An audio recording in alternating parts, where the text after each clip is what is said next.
dans le même bateau, sur un même plateau, je retiendrai cette formule. Et je vais céder la parole à Madame Lacroix pour la dernière intervention avant les prises de parole des collègues. On vous écoute, Madame Lacroix. Bonjour, merci, oui. Tout d'abord, merci quand même de permettre au secteur associatif de pouvoir un petit peu livrer son regard et son expertise de terrain sur ce sujet. Je voulais aussi relayer un petit mot d'Annabelle Lox qui devait initialement parler aujourd'hui et qui donc tenait à s'excuser puisqu'elle a dû s'absenter pour des raisons professionnelles. Voilà, comme ça le mot est relayé. Donc voilà, en quelques mots, moi je travaille à l'atelier des droits sociaux depuis maintenant 15 ans comme juriste. Je vulgarise un peu chaque jour la réglementation du chômage et puis j'essaie de répondre aussi aux questions des citoyens sur la matière de l'assurance chômage et du droit du travail, dans le cadre de permanences juridiques notamment. Et dans le cadre de ces permanences, je suis un peu la personne qui a la casquette, on va dire, artiste-technicien, entre guillemets, puisque je m'occupe principalement des questions d'accès à l'assurance chômage pour tous ces travailleurs. Donc, ce que moi je connais, ce que je connais surtout de la réalité des travailleurs du secteur culturel au sens large, c'est les difficultés qu'ils ont quand il s'agit de parler notamment d'accès à une protection sociale. J'entends ici l'assurance chômage. Et donc, je vais essayer de relayer un peu d'abord les difficultés qu'ils peuvent rencontrer sur ce thème-là et puis de vous livrer un peu nos constats à nous en tant qu'association d'éducation permanente. Alors, tout d'abord, de quoi font état ces travailleurs? Mais premièrement, ils font, et c'est pas neuf, et ça a déjà été dit, ils font tous état d'un accès qui est beaucoup trop difficile à l'assurance chômage.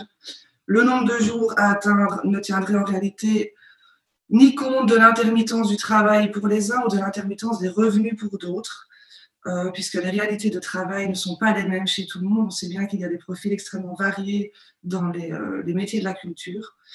Donc, si tout le monde est concerné par cette difficulté de pouvoir comptabiliser 312 jours, on remarque quand même que la situation, en tout cas au sein de nos permanences, est encore plus difficile pour tous ceux qui ne peuvent pas faire appel à la règle dite du cachet, notamment ici tous les techniciens du secteur artistique ou l'événementiel, de l'audiovisuel, etc. On sait que la situation est extrêmement difficile pour eux. Les techniciens font partie, en tout cas, d'une population qui nous rencontre souvent, qui est extrêmement précaire. Une autre population aussi à laquelle je pense qui a énormément de difficultés, encore plus que d'autres avec ces 312 jours, ce sont les auteurs et les artistes plasticiens, puisque même s'ils peuvent utiliser cette règle du cachet, en général, une partie de leur travail fait régulièrement l'objet finalement d'une absence de rémunération, ce qui fait qu'il y a énormément de travail, comme on l'a souvent dit, du travail invisible, mais du travail réel pourtant, et qui n'est pas rémunéré.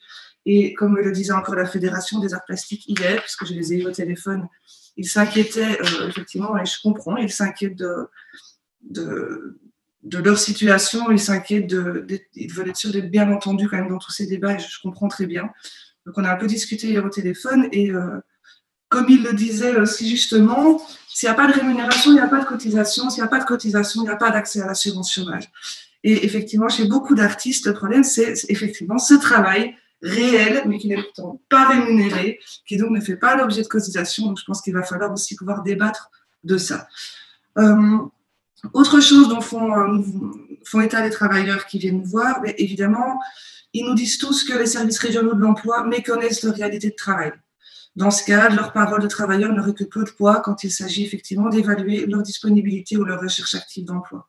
Ils ont souvent l'impression, et ils vivent le fait de se sentir infantilisés par les services régionaux de l'emploi, pas considérés dans leur métier et dans leur réalité de travail. Troisièmement, ce qu'ils nous disent aussi, c'est qu'à la fois, ils font état d'une indispensable allocation de chômage pour pouvoir garder la tête hors de l'eau, et en même temps, n'acceptent pas d'être considérés comme chômeurs puisqu'ils se considèrent comme travailleurs. Je les rejoins évidemment là-dessus, je pose juste le constat. On est dans un système un peu ambivalent, on a besoin de cette protection sociale qui est au sein de l'assurance chômage, et en même temps, l'assurance chômage renvoie constamment aux citoyens le fait qu'il est chômeur, alors qu'en fait, il est travailleur sans emploi, ce qui n'est pas la même chose. Et si on considère que la personne est travailleuse sans emploi, on peut considérer qu'elle doit être protégée dans les périodes où elle n'a pas d'emploi. Enfin, ils font aussi tous état du peu de clarification des règles de l'assurance chômage concernant le cumul d'activités autorisées. Finalement, qu'est-ce qui est autorisé et qu'est-ce qui ne l'est pas? Le texte est peu clair et donc il peut être soumis à interprétation et potentiellement inégalitaire. Qu'en est-il des répétitions, la formation continue, du travail de création, etc. Ce sont des questions qui reviennent souvent. Questions qui sont encore revenues d'ailleurs pas plus tard qu'aujourd'hui, puisque j'ai eu justement au téléphone quelqu'un dont l'ONSS est arrivé aujourd'hui dans son atelier de travail pour voir ce qui se passe. Et je ne sais pas ce que tout ça va donner par la suite, mais donc on est dans du concret, c'est vraiment comme ça que ça se passe. Enfin, nombreux, évidemment, sont ceux qui pensent aussi que la classification de l'ONEM concernant les activités artistiques ou techniques n'est pas ancrée dans les réalités du métier, des métiers plutôt, puisqu'on parle bien de plusieurs métiers. Alors, c'est vrai que j'ai un petit peu regardé ce qui se passait en France, juste par curiosité, un peu dans le régime des auteurs et dans le régime des intermittents du spectacle. Et j'ai constaté que la classification, le tableau de l'ONEM compte finalement 75 fonctions reconnues. Et qu'en France, quand on prend le régime auteur et le régime intermittent du spectacle, on se retrouve avec plus de 800 fonctions sur plus de 20 secteurs d'activité. C'est quand même pas la même chose. Donc je peux comprendre effectivement que beaucoup de travailleurs se disent quelquefois exclus de ce système de protection ici dans l'assurance chômage en disant ma fonction n'y est pas. Je peux tout à fait entendre et comprendre toutes ces questions. Il y a effectivement un réel problème sur qui est concerné aujourd'hui et qui le sera demain. Ça, ce sont les constats qui nous reviennent principalement en permanence. Maintenant, moi, en tant qu'association d'éducation permanente, il y a certaines choses que j'aimerais dire, parce que tous ces constats posés par les travailleurs, ça nous incite nous aussi à réfléchir, et ça nous amène nous aussi à poser des constats qui, pour nous, sont en fait des balises à garder en mémoire quand il est question de protéger les travailleurs, les citoyens, notamment les travailleurs les plus précaires. Pourquoi précaires? En raison de l'intermittence de leurs prestations ou de leurs revenus. Alors, quels sont les constats que nous, on peut poser? J'en ai, je crois, 4 ou 5, ça va aller vite, ça va prendre 3-4 minutes. Premièrement, nous souhaiterions dire que la réglementation du chômage est une réglementation technique, complexe, indigeste, accompagnée d'instructions administratives qui subissent de fréquentes modifications, au point d'en devenir illisible pour la plupart des citoyens, et ce, finalement, peu importe leur métier. Pour nous, c'est quand même clairement un danger pour la démocratie. Pourquoi? Parce que quand on ne comprend pas la règle, quand elle n'est pas lisible, on risque de ne plus recourir à ces droits sociaux, faute de les comprendre, ou par lassitude de tenter de les comprendre. On risque aussi d'abandonner ces droits sociaux quand on les a acquis, ou on risque aussi de ne plus être en mesure de pouvoir interroger leur bien fondé quand on n'a effectivement pas compris d'où venait la règle. La sécurité sociale est là pour protéger les citoyens face à un risque ou à un événement de la vie, et dans ce sens-là, le constat du non-recours aux droits sociaux, c'est un constat d'échec. Nous estimons que la réforme envisagée devra effectivement veiller à ne pas tomber dans les mêmes travers. Le statut, entre guillemets, devra donc être lisible et compréhensible, ça nous paraît essentiel. Deuxièmement, nous pensons que la réglementation du chômage n'est pas adaptée aux réalités des travailleurs d'aujourd'hui, même si nous pensons aussi qu'elle reste la protection sociale la plus pérenne face à l'intermittence, en tout cas à l'heure actuelle. Initialement, l'assurance chômage est là pour but d'octroyer un revenu de remplacement aux travailleurs sans emploi. Aujourd'hui, face à l'augmentation du travail intérimaire ou du temps partiel, pour ne citer que ça, l'assurance chômage ne peut plus être majoritairement écrite et pensée pour les travailleurs occupés dans un contrat à temps plein à durée indéterminée. Ce type d'emploi et de temps de travail n'est plus nécessairement la norme. L'assurance chômage nous semble aussi quelquefois parfois déconnectée des conditions de travail des travailleurs. Comment, par exemple, justifier que dans le secteur de l'audiovisuel, une journée temps plein de 11 heures ne comptera que pour 7,6 heures pour un gros chômage? C'est un exemple, hein, il pourrait y en avoir d'autres. Nous ne cautionnons pas l'hyperflexibilité de l'emploi, qui s'inscrit jusque dans les conventions collectives de travail. Non, on ne les cautionne pas du tout. Par contre, on ne peut pas non plus faire comme si l'assurance chômage pouvait se construire sans tenir compte des modifications qui s'opèrent au sein du monde de l'emploi. Troisièmement, on constate que la réglementation du chômage valorise surtout l'emploi et pas tellement le travail. Sur ce point-là, il y a 2 choses que je voudrais dire. Premièrement, si la rémunération soumise à cotisation sociale est la norme pour l'accès au chômage, alors une réforme du statut ne pourra se faire sans se pencher sur les conditions de travail des travailleurs de la culture et sans rappeler à l'ordre les employeurs à cet égard. Il n'est en effet pas normal que des travailleurs ne perçoivent pas de rémunération pour leur travail. Deuxièmement, et c'est vrai que Émilienne en parlait encore tout à l'heure, nous ne pouvons pas faire comme si le travail hors emploi n'existait pas non plus. Si la société cautionne, voire encourage du travail non rémunéré quand il aboutit par exemple à une production publique, on pourrait penser par exemple à tout le travail de création artistique avant une exhibition, si vous voulez, pourquoi ce travail ne permettrait-il pas d'être protégé au sein de la sécurité sociale? Pourquoi est-ce qu'il ne permettrait pas d'être protégé? Au nom de la solidarité et de la lutte contre la pauvreté, je pense que ce débat, on doit le poser quand même.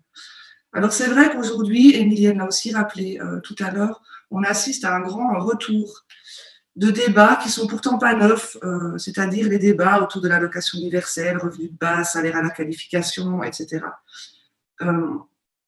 On a tous notre avis, évidemment, sur ces questions. Pour ma part, je repensais à ce que disait Émilienne tout à l'heure à propos du salaire à la qualification de Bernard Friot. Finalement, moi, quand j'entends quelqu'un comme lui, ce à quoi il me renvoie surtout, c'est à l'obligation de me pencher et de réfléchir à qu'est-ce que c'est aujourd'hui que le travail par rapport à l'emploi. Pourquoi est-ce que le travail sous l'emploi devrait être le seul à être valorisé quand il s'agit de parler d'un accès à l'assurance chômage? Évidemment, pourquoi c'est le seul à être valorisé? C'est parce qu'il est venu à cotisation sociale. Mais le fait est qu'on a quand même énormément de gens qui travaillent aujourd'hui sans être sous l'emploi, qui font un travail réel, concret, artistique, qui n'est pas rémunéré ou qui n'est pas bien rémunéré, qui ne donne pas lieu à cotisation et qui finalement ne permet rien quelque part. Et donc moi je pense qu'il va quand même falloir, au-delà des questions d'assurance chômage, réfléchir à la place du travail et de l'emploi aujourd'hui dans notre monde économique et notre monde financier.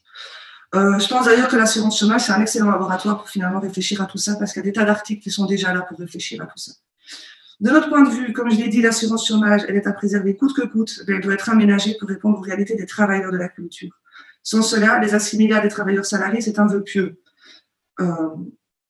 Il faut donc repenser les conditions d'accès, repenser aussi des conditions d'indemnisation.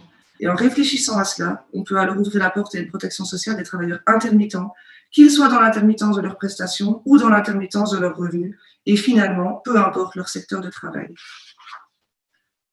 Je voudrais juste terminer en disant que finalement, le débat, il est probablement aussi, avant tout, idéologique plutôt que technique. On a tendance à oublier que l'assurance chômage est là pour pallier à l'absence d'emploi. Elle permet donc à des travailleurs sans emploi de bénéficier d'un revenu de remplacement quand l'emploi est inexistant. Aujourd'hui, on entend des travailleurs qui se sentent infantilisés, blessés, jugés d'être au chômage, qui ont l'impression qu'ils sont responsables, qu'on les rend responsables de leur situation de personnes au chômage. Moi, je voudrais dire que si chômeur n'était pas devenu aujourd'hui un gros mot en quelque sorte, si on considérait que les personnes au chômage étaient des travailleurs sans emploi qui doivent être protégés et qui n'ont pas à être considérés comme responsables de leur chômage, je voudrais quand même rappeler entre parenthèses qu'il y avait 130 000 emplois vacants en août 2020 pour 570 000 demandeurs d'emploi. Donc, on ne peut pas faire reposer la responsabilité du chômage sur la personne qui y est. Ça n'est pas juste. Je pense aussi que si le travail non rémunéré et hors de l'emploi était valorisé, par exemple parce qu'il serait considéré comme un justificatif suffisant dans le cadre de sa recherche d'emploi, puisqu'après tout, il démontre que le travailleur travaille, ou parce qu'il serait considéré comme un justificatif suffisant pour ne pas devoir être disponible pour un autre emploi, puisqu'après tout, il est en train de travailler, même s'il n'est pas rémunéré, eh bien alors, on aura aussi fait un chemin, et quelques pas, pour la reconnaissance du citoyen comme travailleur, même quand il bénéficie du chômage. Je terminerai en disant qu'il ne faut pas non plus oublier que dans notre Constitution, on a un article 23 qui institue le droit de mener une vie conforme à la dignité humaine, ce qui inclut notamment le droit au travail, le droit à la sécurité sociale, le droit à des conditions de travail et à des conditions de rémunération équitables. Voilà, merci beaucoup en tout cas d'avoir pris le temps de m'écouter. Merci. Merci beaucoup, Madame Lacroix. Pas mal de perspectives et de propositions.